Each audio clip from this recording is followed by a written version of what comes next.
মধ্যে পড়বে যে ওকে ঠিক করতে গেলে যদি মানুষ থাকে, যদি ঠিক করতে হয় ওকে, তাহলে 50-60 হাজার টাকা খরচ হয়ে যাবে।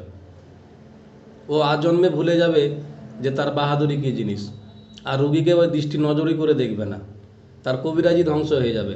ইনশাল্লাহ আগামী দিন কালকে আপনাদেরকে দেব, যদি আপনাদের ইচ্ছা হয় নেওয়ার বা এই দুটুকুই।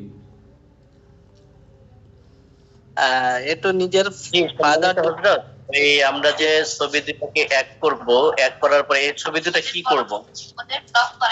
ওই ইসেম দুটাকে পড়তে থাকবেন, আপনাকে যে হোয়াটসঅ্যাপে দেওয়া হবে ইসেমটা পড়তে থাকবেন, আর মনে মনে খেয়াল নিয়ে আসবেন, নিয়ত করবেন মহান রব্বুল আলামিন এদের দুজন মহব্বতকে গেহরা রিস্তা, মানে ভালো সম্পর্ক তৈরি করে দিন। স্বামী হোক স্ত্রী হোক, অবৈধ সম্পর্ক থাকলে জন্মে হবে না। আপনি জানেন না যে ও যেখানে সেখানে মহব্বত করে এসছে, ওর বউ না ওর ভাবিকে নিয়ে পাগল হয়ে আছে, আপনি তো না জেনেই কী করলেন, শুরু করলেন, কাজ হবে না। যদি সত্যি হয়ে থাকে তাহলে, এর স্বামী স্ত্রী যদি হয়ে থাকে বা হকিকাত যদি ভালোবাসা থাকে, তো নিশ্চয়ই ফিরে আসতে বাধ্য। বুঝছেন হজরত? ওটা হয়ে গেল, কিন্তু জি আলহামদুলিল্লাহ জি আমল তো শেষ হয়ে গেল, তারপরে ছবিগুলো কি করব?